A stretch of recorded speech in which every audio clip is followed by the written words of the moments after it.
Une fois qu'on y est, on y est bien. Ils nous firent monter à cheval, et puis, au bout de 2 mois qu'on était là-dessus, remis à pied. Peut-être à cause que ça coûtait trop cher. Enfin, un matin, le colonel cherchait sa monture, son ordonnance était partie avec, on savait où, dans un petit endroit sans doute où les balles passaient moins facilement qu'au milieu de la route. Car c'est là précisément qu'on avait fini par se mettre, le colonel et moi, au beau milieu de la route, moi tenant son registre où il inscrivait des ordres. Tout au loin sur la chaussée, aussi loin qu'on pouvait voir, il y avait 2 points noirs au milieu, comme nous, mais c'étaient 2 Allemands, bien occupés à tirer depuis un bon quart d'heure. Lui, notre colonel, savait peut-être pourquoi ces 2 gens-là tiraient. Les Allemands aussi, peut-être qu'ils savaient, mais moi, vraiment, je ne savais pas. Aussi loin que je cherchais dans mes mémoires, je ne leur avais rien fait aux Allemands. J'avais toujours été bien aimable et bien poli avec eux. Je les connaissais un peu, les Allemands. J'avais même été à l'école chez eux, étant petit, aux environs de Hanovre. J'avais parlé leur langue. C'était alors une masse de petits crétins gueulards, avec des yeux pâles et furtifs, comme ceux des loups.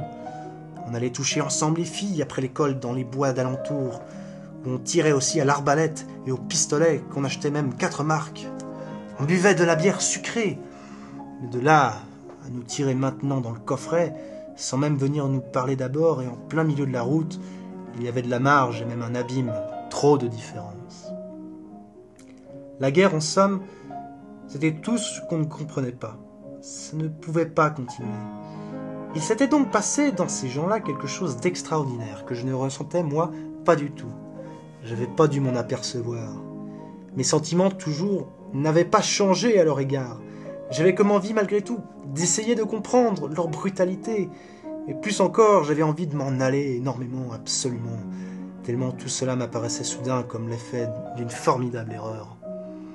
Dans une histoire pareille, il n'y a rien à faire, il n'y a qu'à foutre le camp, que je me disais, après tout.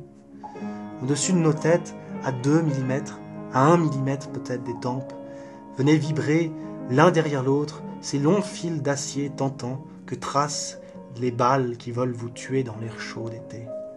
Jamais je m'étais senti aussi inutile parmi toutes ces balles et les lumières de ce soleil, une immense, universelle moquerie.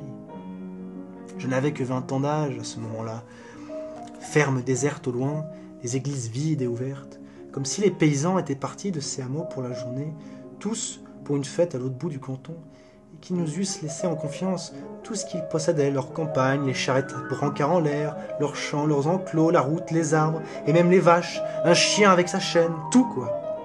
Pour qu'on se trouve bien tranquille à faire ce qu'on voudrait pendant leur absence. Ça avait l'air gentil de leur part, tout de même s'il n'était pas ailleurs, que je me disais, s'il y avait encore eu du monde par ici, on ne se serait sûrement pas conduit de cette ignoble façon. Aussi mal, on n'aurait pas osé devant eux. Il n'y avait plus personne pour nous surveiller, plus que nous, comme des mariés qui font des cochonneries quand tout le monde est parti.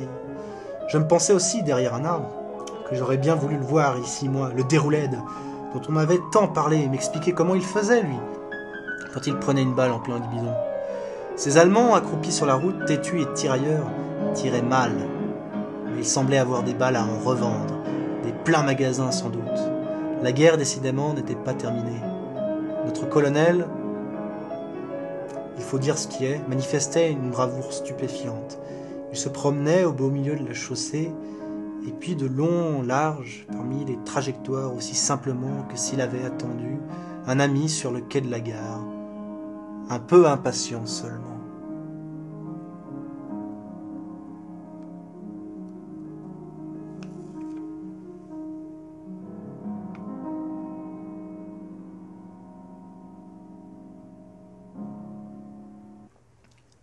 Moi d'abord, la campagne, faut que je le dise tout de suite, j'ai jamais pu la sentir. Je l'ai toujours trouvée triste, avec ces bourbiers qui n'en finissent pas, ces maisons où les gens n'y sont jamais, et ces chemins qui ne vont nulle part. Mais quand on y ajoute la guerre, en plus, c'est à pas y tenir. Le vent s'était levé, brutal, de chaque côté des talus. Les peupliers mêlaient leurs rafales de feuilles aux petits bruits secs qui venaient de là-bas sur nous. Ces soldats inconnus nous rataient sans cesse, mais tout en nous entourant de 1000 morts, on s'en trouvait comme habillés. Je n'osais plus remuer. Le colonel, c'était donc un monstre. À présent, j'en étais assuré, pire qu'un chien. Il n'imaginait pas son trépas. Je conçus en même temps qu'il devait y en avoir beaucoup des comme lui dans notre armée, des braves, et puis tout autant, sans doute, dans l'armée d'en face. Qui savait combien? Un, deux, plusieurs millions peut-être en tout?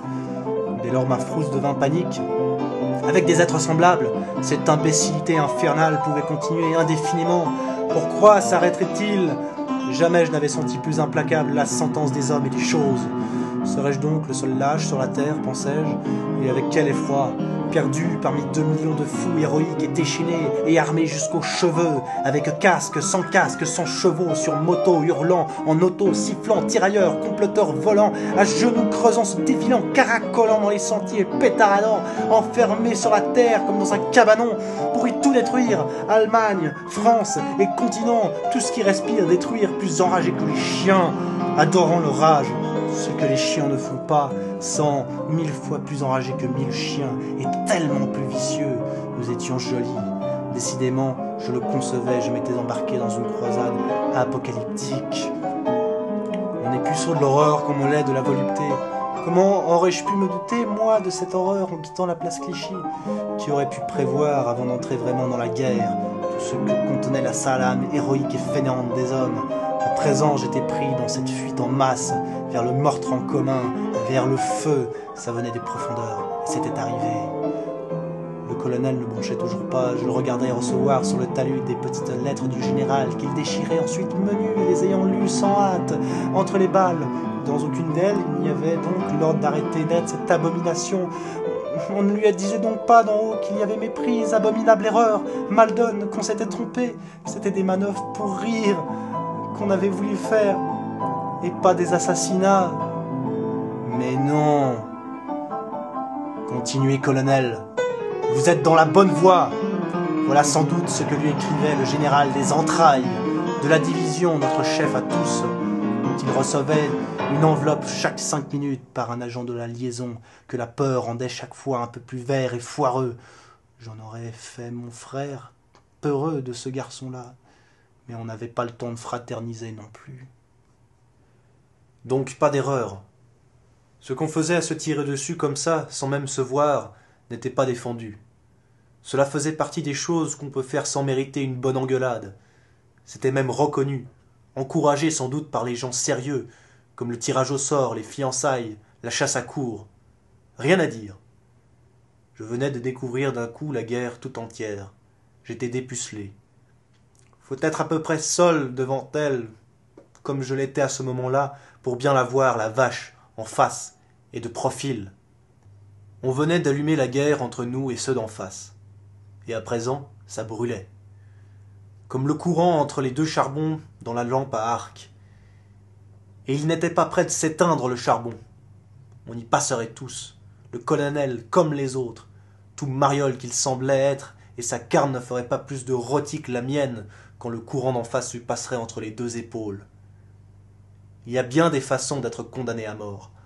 Ah, combien n'aurais-je pas donné à ce moment-là pour être en prison au lieu d'être ici, moi, crétin, pour avoir, par exemple, quand c'était si facile, prévoyant, volé quelque chose quelque part, quand il en était temps encore. On ne pense à rien. De la prison, on en sort vivant, pas de la guerre. Tout le reste, c'est des mots. Si seulement j'avais encore eu le temps, mais je ne l'avais plus. Il n'y avait plus rien à voler. Comme il ferait bon dans une petite prison pépère, que je me disais, où les balles ne passent pas, ne passent jamais. J'en connaissais une toute prête, au soleil, au chaud, dans un rêve, celle de Saint-Germain précisément, si proche de la forêt. Je la connaissais bien, je passais souvent par là autrefois. Ah, comme on change. J'étais un enfant alors, elle me faisait peur, la prison. C'est que je ne connaissais pas encore les hommes. Je ne croirais plus jamais à ce qu'ils disent, à ce qu'ils pensent. C'est des hommes, et d'eux seulement qu'il faut avoir peur, toujours. Combien de temps faudrait-il qu'ils durent leur délire, pour qu'ils s'arrêtent, épuisés enfin ces monstres? Combien de temps un accès comme celui-ci peut-il bien durer? Des mois? Des années? Combien? Peut-être jusqu'à la mort de tout le monde, de tous les fous, jusqu'au dernier. Et puisque les événements prenaient ce tour désespéré, je me décidai à risquer le tout pour le tout, à tenter la dernière démarche, la suprême, essayer, moi, tout seul, d'arrêter la guerre. Au moins, dans ce coin-là où j'étais. Le colonel déambulait à 2 pas. J'allais lui parler. Jamais je ne l'avais fait, c'était le moment d'oser. Là où nous en étions, il n'y avait presque plus rien à perdre. « Qu'est-ce que vous voulez ?» me demanderait-il, j'imaginais, très surpris bien sûr par mon audacieuse interruption. Je lui expliquerais alors les choses telles que je les concevais. On verrait ce qu'il en pensait, lui. Le tout, c'est qu'on s'explique dans la vie. À 2, on y arrive mieux que tout seul. J'allais faire cette démarche décisive quand à l'instant même arriva vers nous au pas de gymnastique, fourbu, dégingandé, un cavalier à pied comme on disait alors, avec son casque renversé à la main comme Bélisère, et puis tremblant et bien souillé de boue, le visage plus verdâtre encore que celui de l'autre agent de liaison. Il bredouillait et semblait éprouver comme un mal inouï ce cavalier à sortir d'un tombeau, et qu'il en avait tout mal au cœur. Il n'aimait donc pas les balles, ce fantôme, lui non plus. Les prévoyait-il comme moi ? « Qu'est-ce que c'est » l'arrêta net le colonel, brutal, dérangé, en jetant dessus ce revenant, une espèce de regard en acier. De le voir ainsi, cet ignoble cavalier, dans une tenue aussi peu réglementaire, et tout foirant d'émotion, ça le courrouçait fort, notre colonel. Il n'aimait pas cela du tout, la peur, c'était évident. Et puis, ce casque à la main, surtout, comme un chapeau melon, achevait de faire joliment mal dans notre régiment d'attaque, un régiment qui se lançait dans la guerre. Il avait l'air de la saluer, lui, ce cavalier à pied, la guerre, en entrant. Sous ce regard d'opprobre, le messager vacillant se remit au garde à vous, les petits doigts sur la couture du pantalon, comme il se doit dans ces cas-là. Il oscillait ainsi raidi sur le talus, la transpiration lui coulant le long de la jugulaire, et ses mâchoires tremblaient si fort qu'il en poussait des petits cris avortés, tel un petit chien qui rêve. On ne pouvait démêler s'il voulait nous parler ou s'il pleurait. Nos Allemands, accroupis au fin bout de la route, venaient justement de changer d'instrument. C'est à la mitrailleuse qu'ils poursuivaient à présent leurs sottises. Ils en craquaient comme des gros paquets d'allumettes, et tout autour de nous venaient voler des essaims de balles rageuses, pointilleuses comme des guêpes. L'homme arriva tout de même à sortir de sa bouche quelque chose d'articulé. « Le maréchal des logis Barousse vient d'être tué, mon colonel !» qu'il dit tout d'un trait. « Et alors ?» « Il a été tué en allant chercher le fourgon à pain sur la route des Étrappes, mon colonel !»« Et alors ?»« Il a été éclaté par un obus !»« Et alors, nom de Dieu !»« Et voilà, mon colonel !»« C'est tout ?»« Oui, c'est tout, mon colonel !»« Et le pain ?» demanda le colonel.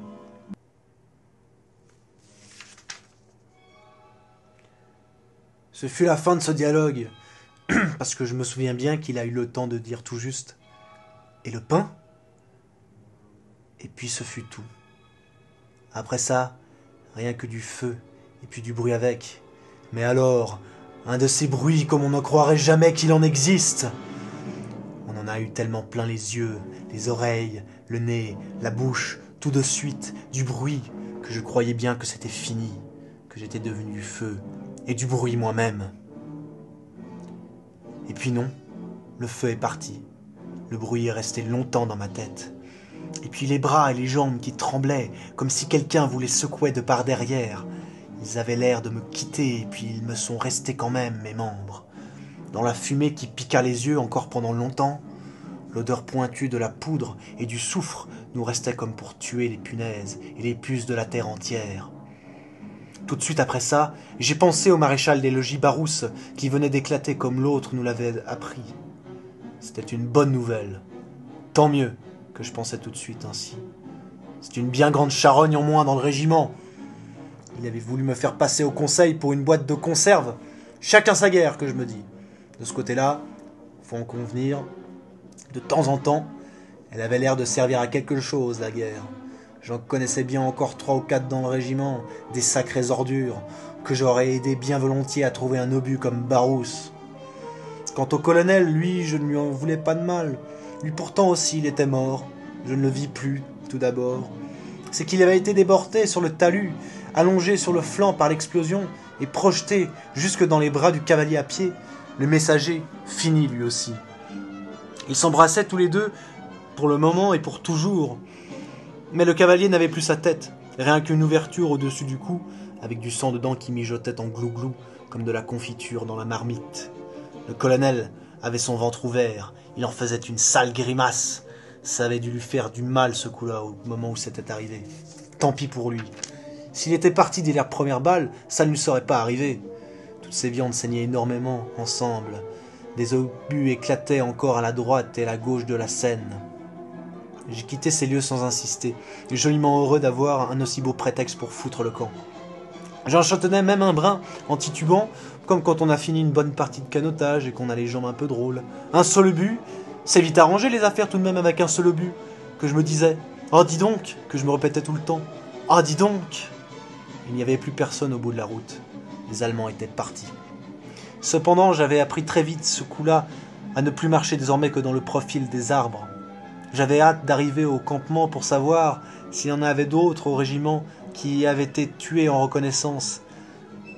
Il doit y avoir des bons trucs aussi, que je me disais encore, pour se faire prisonnier. Ça et là, des morceaux de fumée âcre s'accrochaient aux mottes. Ils sont peut-être tous morts à l'heure actuelle, que je me demandais, puisqu'ils ne veulent plus rien comprendre à rien.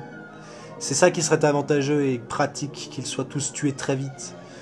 Comme ça, on en finirait tout de suite. On rentrerait chez soi. On repasserait peut-être place Clichy en triomphe. Un ou deux seulement qui survivraient. Dans mon désir, des gars gentils et bien balancés derrière le général. Tous les autres seraient morts comme le colon, comme Barousse, comme Vanaille, une autre vache, etc. On nous couvrirait de décorations, de fleurs, on passerait sous l'arc de triomphe, on entrerait au restaurant, on vous servirait sans payer, on payerait plus rien, jamais plus de la vie. On est les héros, qu'on dirait au moment de la note, des défenseurs de la patrie, et ça suffirait. On paierait avec des petits drapeaux français.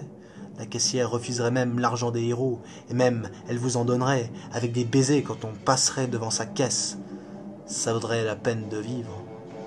Je m'aperçus en fuyant que je saignais du bras, mais un peu seulement. Pas une blessure suffisante du tout, une écorchure. C'était à recommencer.